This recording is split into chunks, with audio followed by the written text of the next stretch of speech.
स्वाहा तस्सवितुर्वरेण्यं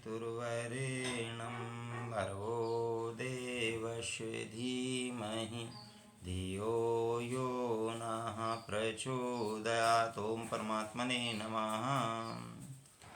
व्याहवैरिणं कामर्थं चानर्थशङ्कुलं धर्मं पेत्योर्हेतुं सर्वत्रानादरं कुरु। व्याह छोड़कर, वैरिणम शत्रु रूप, कामम काम को, अर्थ को, चा और अनर्थ कुलम अनर्थों के समूह को, धर्मम धर्म के, अपि भी, ऐत्यो उन दोनों का, हेतुम कारण रूप को, सर्वत्र सभी जगह, अनादरम अनादर कुरु मान करो।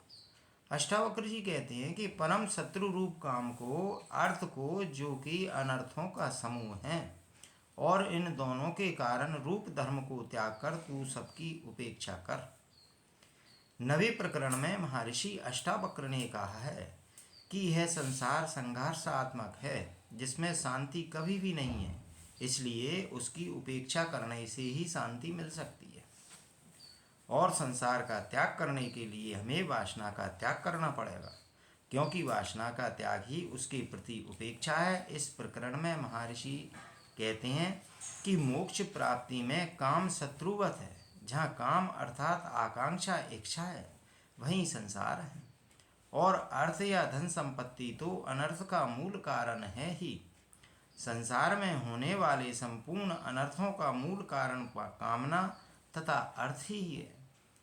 इन दोनों का अनादर करने से ही मोक्ष का मार्ग प्रशस्त होगा। इस सूत्र में भी अष्टावक्र ने छोड़ने की बात न करके इनका अनादर, उपेक्षा करने की बात कह रहे हैं। इसलिए वह समझाते हैं कि ये काम और अर्थ ना ही प्रशंसा करने योग हैं और ना ही निंदा करने योग, बल्कि इनकी उपेक्षा, अनादर करना चाहिए, क्योंकि ये इसी योग हैं। आत्मज्ञानी को इनकी उपेक्षा करना चाहिए, क्योंकि निंदा और प्रशंसा दोनों में आकांक्षा ही होती है, जो कि परम शत्रु रूप है।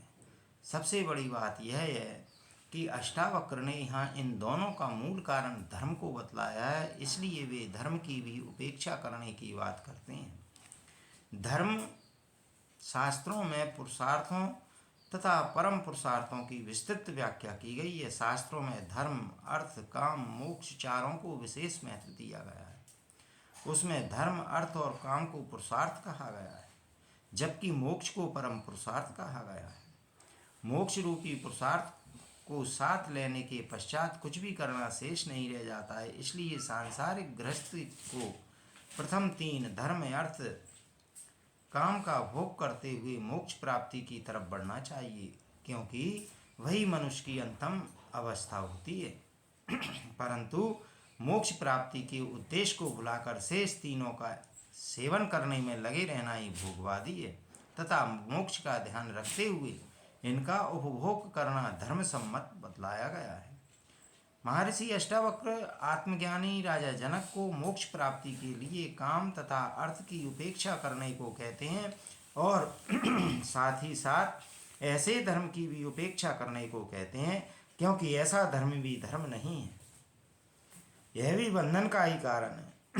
यह भी एक साधन मात्र था। जिस प्रकार लक्ष्य तक पहुंच जाने पर साधनों का त्याग कर दिया जाता है, अन्यथा वह बंधन बन जाता है, उसी प्रकार मोक्ष प्राप्त हो जाने पर इस साधन रूप धर्म का भी त्याग कर देना चाहिए, तभी मिलती है परम स्वतंत्रता, परम मुक्ति। इसलिए महर्षि अष्टावक्र ने काम और अर्थ के साथ ही धर्म का भी अनादर करने की बात कही है।